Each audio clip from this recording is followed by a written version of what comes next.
Hello, I'm Hushicho, and welcome to my tutorial on sitting people. I hope you'll excuse my kind of slightly laggy response today, but I was trying something different with the recorder, so bear with me. I'm a little bit laggy, but that's in no way indicative of the performance of the program. I just probably should have rebooted and taken care of a few other things, but I was very eager to get you this tutorial. So today we're going to talk about sitting. This is difficult for some people, and in fact I was asked by a friend of mine who is an amazing artist, Caleb Cat. I'll put links in the blurb so you can check out her stuff. You can check out my stuff too. If you like my stuff, please subscribe, please follow on social media, become a patron on Patreon, because patrons on Patreon can request videos. So here we go. We have our stick person, the kind of which I introduced in my anatomy tutorial, so I tend to use those.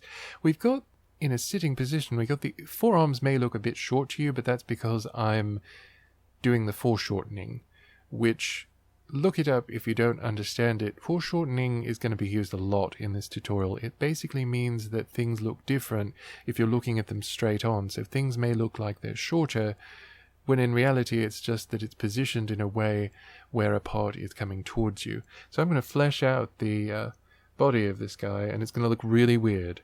But it's just to illustrate the fact that, you know, the stick person actually represents something. So you can see here that the arms go back and are foreshortened, but they look right, because that is how the arms are positioned.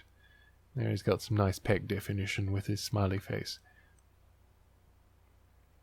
But there you can see the trunk, the solar plexus, and about where his navel would be. So it can give you a good bunch of landmarks, but let's get rid of that for now.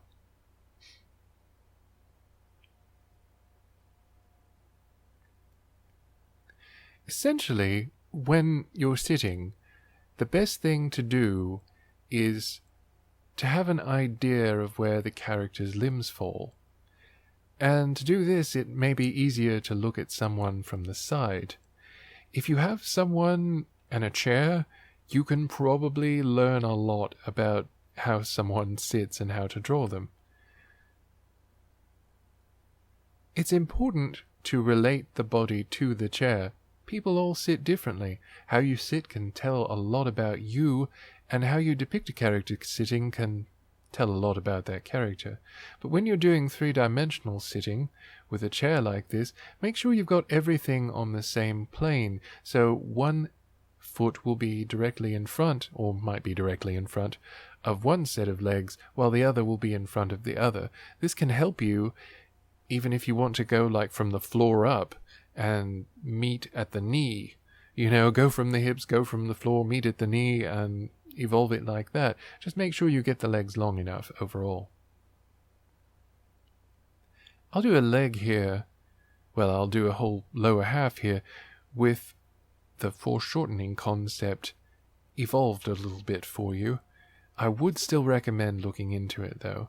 Basically, here we have a leg done with my circles and lines, and I'm fleshing it out for you so you can see how it looks with actual, you know, muscles and skin and things like that on it.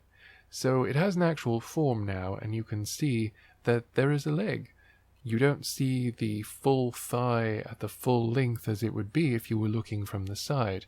And this leg is even further inside towards the crotch rather than outside.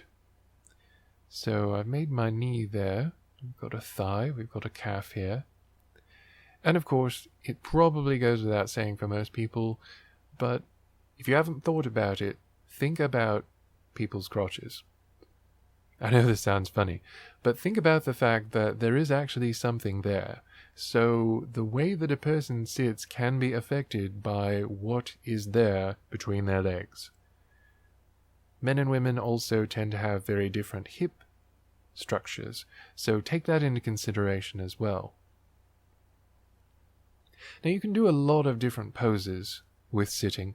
As I said, two people probably won't sit exactly the same way. You could do a very delicate and demure pose like this, but it does require you to do a bit more complex anatomy.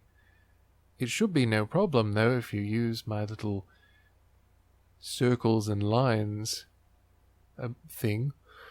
I don't really have a word for it. It is kind of a technique, but it's like it's an approach. It's a technique. It's a way of life. It's a lifestyle. But here you can see you have someone sitting very pretty. Of course, they're sitting leaned to one side, so their spine isn't going to be exactly straight when you depict them. And when you depict them from the side here, as I've done to illustrate more on what you've got to look at and concentrate on and think about, you can see that the legs are angled up and in front, and quite a lot of one forearm is completely foreshortened. And when you flesh it out, you may find that, one leg will almost completely cover parts of the anatomy that you would otherwise see, like in a circular, central fellow here in the middle. Basically, a good rule of thumb is to always consider how the body interacts with the chair. So if you have like a perpendicular chair here with 90-degree angles, do 2 L's. That'll give you that line that I like to do in my anatomy that shows you basically a working shape that you can develop. As you can see here, you do the back, then you do the thigh, then you do the calves, and then you do the foot. It's basically 2 L shapes together from the side. So if you're having trouble drawing someone from the front, maybe sketch them from the side in a very rough, general way, and that can actually help you a lot. So I hope you found a lot to learn here. I hope you found it useful.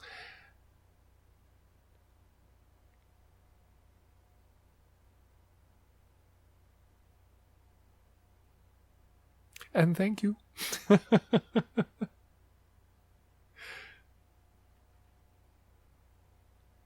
If you like what I do, again, please subscribe, follow on social media, and consider becoming a patron on Patreon, so I can keep bringing you videos like this. Thanks very much. Have a good day. Bye.